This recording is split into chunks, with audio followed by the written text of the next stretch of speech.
नमस्कार, मैं हूं आपके साथ मयंक। आज 3 अप्रैल है और पिछले 12 घंटे के अंदर कहां-कहां हमले हुए वो सारे अपडेट मैं आपको दूंगा। लेकिन एक बड़ी खबर, यूरेनियम के लिए छिड़ गई है भयंकर जंग। और ऐसा क्यों कहा जा रहा है वो मैं आपको बताऊंगा। अगर आपने नोटिस किया हो, देखिए डोनाल्ड ट्रंप ने कल जिस तरह से राष्ट्र के नाम संदेश दिया, उन्होंने जो भी बातें कही, उसके बाद अब ये कहा जा रहा है कि अब ये जंग जो है वो हॉर्मूज से हटकर यूरेनियम पर आकर केंद्रित हो गई है। ऐसा क्यों कहा जा रहा है? अगर आप पिछले 24 घंटे का एनालिसिस करें, यानी 2 तारीख और आज 3 तारीख है, इसके बीच में जहां पे हमले हुए हैं जिन जगहों पर, अगर आपने वो नोटिस किया होगा कि अमेरिका की तरफ से कहां बमबारी की गई, तो आप देखिए नतांज में बमबारी होती है, आप देखिए कुम में, फोर्दो में बमबारी होती है, इस्फहान न्यूक्लियर सेंटर पर बमबारी होती है, पार्चीन में होती है, मिंजादेई में होती है, लविशान शियन में होती है और अराक में होती है। ये जो मैंने 6-7 नाम लिए, ये वो सब जगह हैं जो आप न्यूज़ में सर्च करें आपको मिल जाएगा। इन हर ठिकाने पे अमेरिका के B-2 bombers bunker buster bomb से जबरदस्त बमबारी कर रहे हैं। अब आखिर इसकी वजह क्या है? ऐसा क्या है यहाँ पे? आप जानते ही होंगे, इसमें अधिकांश जगह ऐसी हैं जहाँ हैवी वाटर रिएक्टर्स हैं, यहाँ पर प्लूटोनियम के सेंटर्स हैं, और ये वो जगह है जो ईरान के न्यूक्लियर सेंटर्स हैं। अब असल में डोनाल्ड ट्रंप क्या चाहते हैं, अमेरिका क्या चाहता है? बड़े सारे एक्सपर्ट्स ये बता रहे हैं कि डोनाल्ड ट्रंप की नज़र है ईरान के उस 450 किलो यूरेनियम में, जो किस जगह पर है वो कोई नहीं जान सकता। लेकिन ये जितने नाम लिए मैंने आपके सामने, नतांज हो, फोर्दो हो, इस्फहान हो, मिंजादेई, लविसान शियन, अराक, कहीं पे भी किसी भी जगह, या फिर पिकैक्स माउंटेन, किसी भी जगह पर ये यूरेनियम हो सकता है। और डोनाल्ड ट्रंप असल में फंस गए हैं इस यूरेनियम के चक्कर में। देखिए हॉर्मूज का जो होगा वो होगा। अब ये बात तय हो चुकी है कि अगर हॉर्मूज पर कोई बड़ा ऑपरेशन करते हैं डोनाल्ड ट्रंप, तो भयंकर कैजुअल्टी होगी।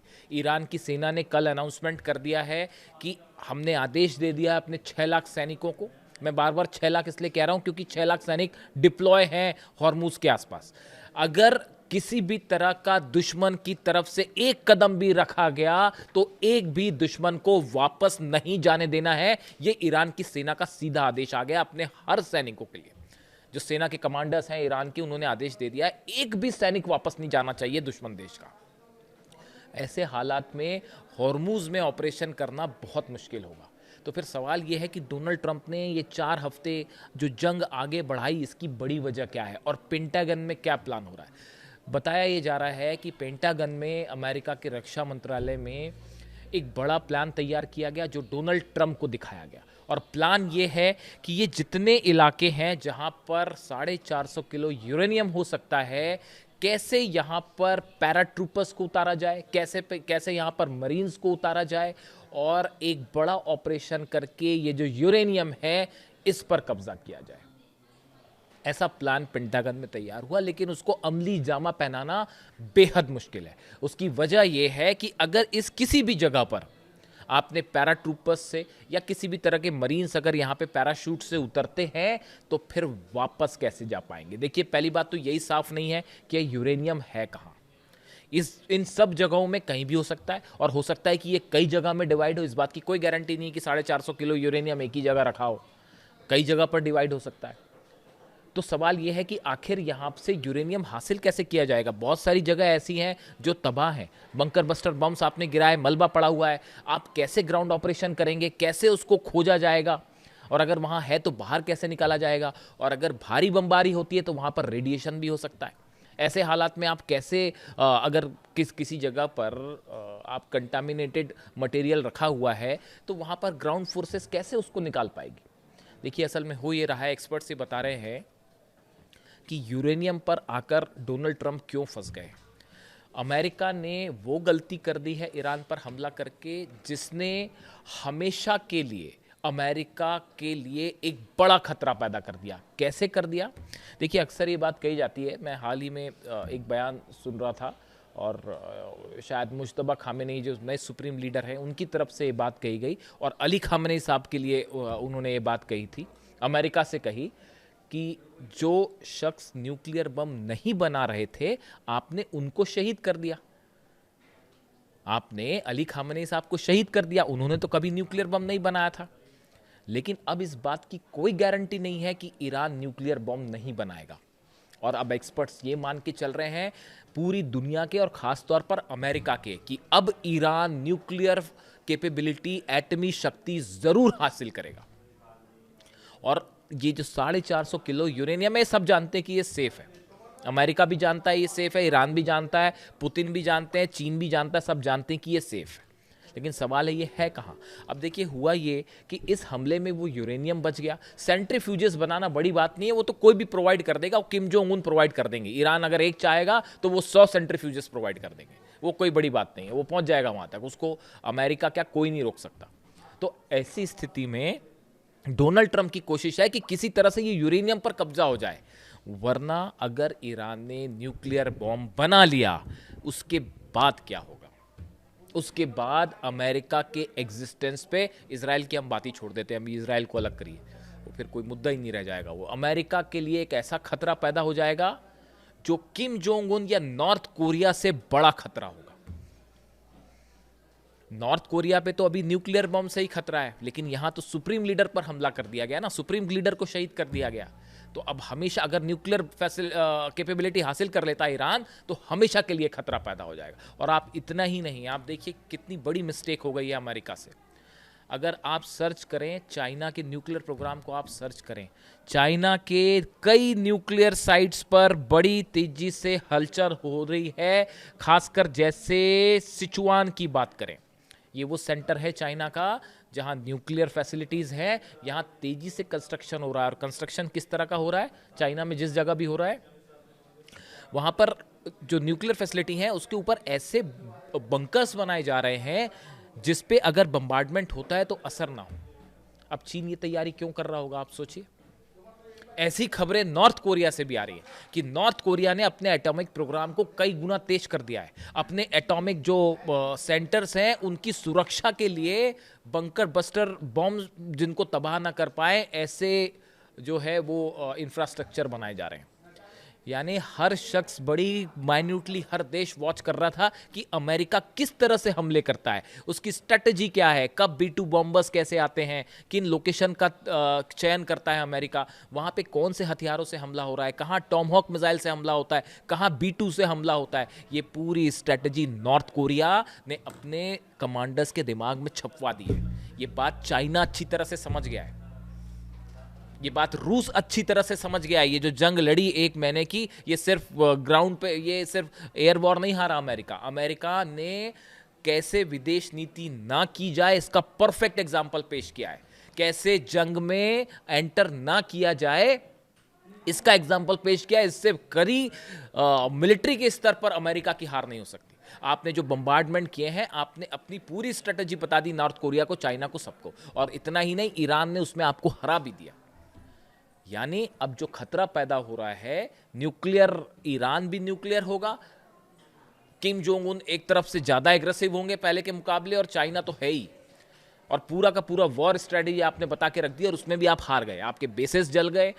ईरान में न सत्ता परिवर्तन हुआ, ईरान का मिसाइल सिस्टम, आपके ईरान के मिसाइल सिस्टम पे हम अलग से बात करेंगे।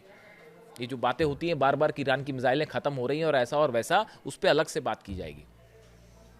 कुछ खत्म नहीं हो रहा, अभी मैं आपको हमले गिनाऊंगा, आप देखिएगा। लेकिन अब हुआ ये कि इस पूरे मामले में देखिए, पहले बातचीत हो रही थी, अली खामनेई साहब जब थे, बातचीत चल रही थी, अब्बास अराक्ची साहब बात कर रहे थे। ईरान जो है पूरे सलीके से बात कर रहा था कि आप एक सम्मानजनक स्तर पर समझौता करते। ईरान का मकसद नहीं था न्यूक्लियर बनाना, अगर न्यूक्लियर होता तो अब तक तो खत्म हो गया होता अमेरिका।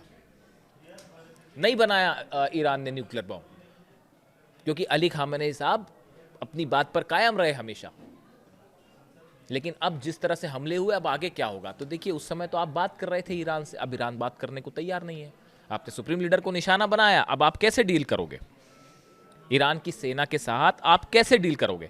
अहमद वाहिदी जो आरजीसी के नए प्रमुख है, एकदम हार्ड लाइनर है, वो किसी तरह से दबाव में नहीं आ, दबाव में आना तो छोड़िए, वो इतने ज्यादा एग्रेसिव है। ये जो हमले आप देख रहे हैं ईरान के, जो पूरे अरब देशों पे हो रहे हैं, इजराइल पे हो रहे हैं, और मिरर कि एक हमला करता है, ईरान 10 हमले कर दे रहा है, एक कदम आगे बढ़ के हमले कर रहा है। जिस एग्रेशन के साथ अमेरिका के मिसाइल बेसेस उड़ाए गए, इन सब में आईआरजीसी का बहुत बड़ा रोल और अहमद वाहिदी जो उनके चीफ हैं उनकी भी बहुत बड़ी भूमिका। अब डोनाल्ड ट्रंप क्या उनसे डील करेंगे, वो बात ही करने को तैयार नहीं है। यानी डिप्लोमेसी वाली बात आपने हमेशा के लिए खत्म कर दी, किसी स्तर पर ईरान बात करने को तैयार नहीं, और उसके बाद भी आप शर्त रख रहे हैं नहीं। तो ये आपने एक न्यूक्लियर, ये जो यूरेनियम की जंग है, ये ऐसी जंग है जिसके लिए ये जो बम्बार्डमेंट हो रहा है लगातार ईरान पे, वो बस इसी डर से हो रहा है कि ये कहीं ये किसी तरह से ये यूरेनियम ख़त्म किया जाए, वरना ईरान को अब कोई रोक नहीं पाएगा।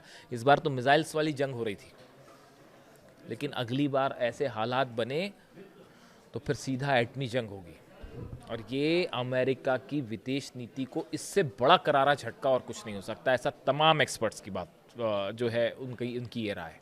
अगर आप हमलों की बात करें, तेल अवीव में, रमत गन में, हाइफा में, इलियत में भयंकर हमले हुए हैं पिछले 12 घंटे के अंदर। बीती रात की हम बात करें, एक तो हिजबुल्लाह की तरफ से लगातार तेल अवीव पर ऐसा लगता है कि उन्होंने फिक्स कर रखा है। ये पिछली बार भी हुआ था ऐसा। अगर आप ये पैटर्न नोट करें, मैं आपको एक वीडियो में पहले ही बता चुका हूं कि इजराइल पर जो हमले होते हैं, ऐसा लगता है कि शिफ्ट तैयार कर दी गई है कि आईआरजीसी जो अलग अलग 31 कमांड में डिवाइडेड है, उसमें तय कर दिया गया है कि पहली यूनिट सुबह 7 बजे हमला करेगी, दूसरी यूनिट 9 बजे हमला करेगी, तीसरी यूनिट 11 बजे, और ऐसे शिफ्ट में हमले हो रहे हैं। हर 2-3 घंटे में खबर आती है कि इजराइल में अब सायरन बज रहा है और मिसाइल गिर रही हैं, ड्रोन गिर रहे हैं, और डिफेंस एयर सिस्टम डिफेंस तो खत्म ही है। उसका नतीजा आप देखिए, अब तस्वीरें आ रही हैं, पहले नहीं आ रही थी, अब इजराइल से तस्वीरें आ रही हैं। हर जगह तबाही हो रही है, और वो बेसिस पर तो जो थे उसमें तो कितनी तबाही है उसकी अभी इंफॉर्मेशन ही सामने नहीं आई है। जो जितने भी रनवेज थे इजराइल के, जहां टेक ऑफ करते थे F-35 जेट्स और बाकी के फाइटर जेट्स, चाहे वो बेन गुरियन एयरपोर्ट हो, चाहे नेगेव हो, सब जगह, नेवातिम हो, सब जगह भयंकर तबाही मची।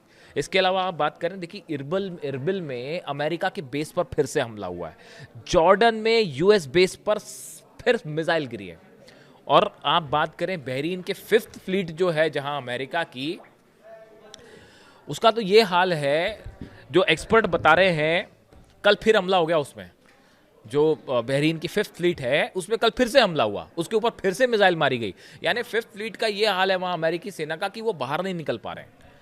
वहां हर दूसरे दिन बहरीन में 5th फ्लीट जो है अमेरिकी सेना को टारगेट करके हमला हो जाता है, और बड़े सटीक स्ट्राइक्स, और एयर डिफेंस पूरा खत्म है, थार्ड पूरा खत्म है, पेट्रियट खत्म है, वो कुछ नहीं रुक रहा।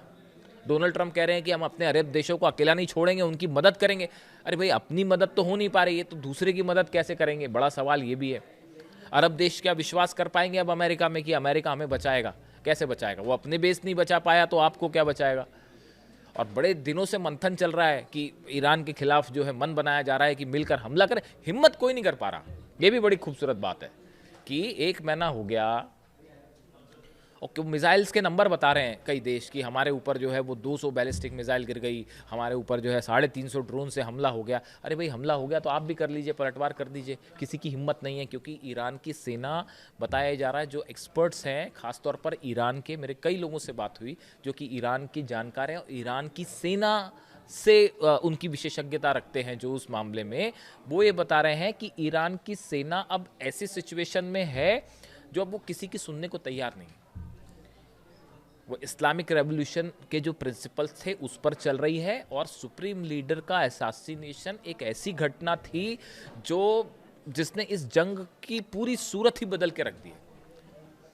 आज अमेरिका और इजराइल समेत 12 देशों पर हमला किया ईरान ने, और ईरान उसमें जीत हासिल कर चुका है। अमेरिका वापस जाने को मजबूर हो रहा है। इससे बड़ी जीत ईरान की और क्या हो सकती है? आप देखिए। इसके अलावा बगदाद की बात करें, अमेरिकी नागरिकों को कह दिया भैया इराक छोड़ दीजिए, वरना आप कभी भी किडनैप हो सकते हैं, आपके ऊपर हमले हो सकते हैं, मिसाइल अटैक हो सकते हैं। इराक का तो ये हाल है कि वहाँ पे जो है जितने बेसेस हैं अमेरिका के, वहाँ पे लगातार ड्रोन ही बरस रहा है। वो ड्रोन हमले रुक ही नहीं रहे वहाँ पे अमेरिका की सेना संभल ही नहीं पा रही है। आप देखें दुबई की, फिर से हम बात करें, दुबई पे बार बार ये कहा जा रहा है कि यूएई जो है वो जंग में शामिल हो सकता है, और इस तरह की बातें हो रही हैं। अबू मूसा आइलैंड को लेकर मैंने बताया था कि यूएई ऑपरेशन वहाँ करने के लिए कह रहा है। अबू धाबी और दुबई में जितनी मल्टीनेशनल्स हैं, सब में वर्क फ्रॉम होम शुरू हो गया है। वो अमेज़ॉन पर जैसे हमला हुआ उसके बाद से जितनी बड़ी मल्टीनेशनल कंपनियां हैं, डेटा फर्म्स हैं, उन सब में वर्क फ्रॉम होम कर दिया गया, कहा गया कि भाई घर से काम करिए वरना कब क्या मिसाइल गिर जाए कोई भरोसा नहीं है।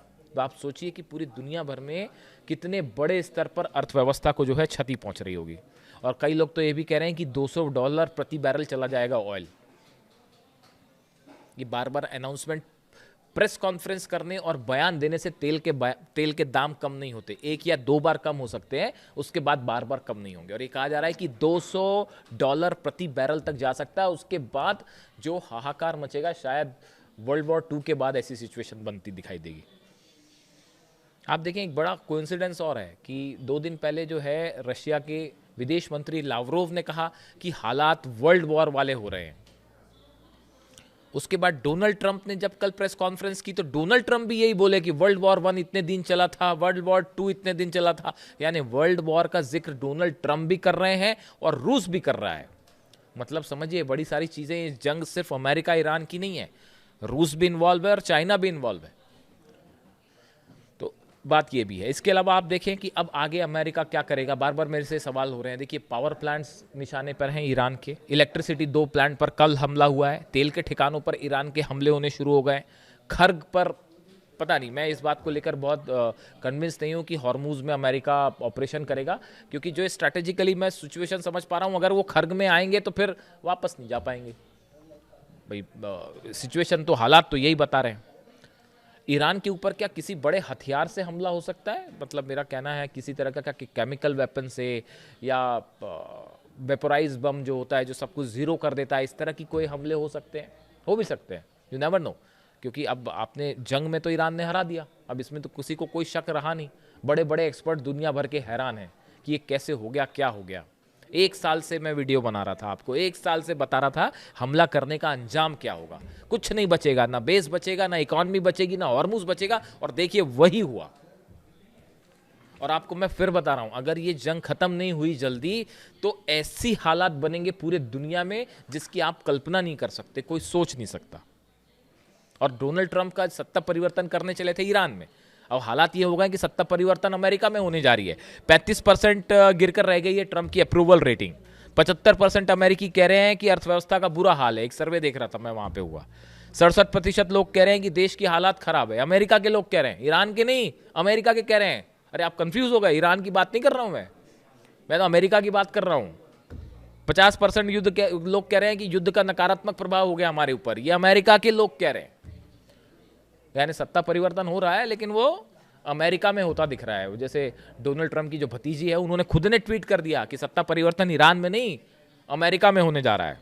तो बॉडी लैंग्वेज ही बता रही थी डोनाल्ड ट्रंप की। कल आपने देखा ही होगा उनका राष्ट्र के नाम संदेश, उस समय आप उनकी जो बॉडी लैंग्वेज थी वही बता रही थी कि डोनाल्ड ट्रंप का हाल क्या है। तो देखिए, कुल मिला के स्थिति यह है कि ये मामला अब यूरेनियम की तरफ। यूरेनियम एक ऐसा मुद्दा है जिसका प्रभाव लंबे समय तक होने वाला है और ये पूरे मिडिल ईस्ट की दशा दिशा बदल देगा। यूरेनियम अगर अमेरिका नहीं हासिल कर पाया, जो कि हासिल करना असंभव है अमेरिका के लिए, और ईरान ने न्यूक्लियर परीक्षण, अब इसमें कोई डाउट नहीं, कम से कम मुझे तो नहीं है कि अब ईरान को आप न्यूक्लियर बम बनाने से नहीं रोक सकते। और उसके बाद जो अंजाम होगा उसके जिम्मेदार डोनाल्ड ट्रंप होंगे और अमेरिका होगा। जो भी अपडेट है आप तक पहुंचाऊंगा। Thank you so much.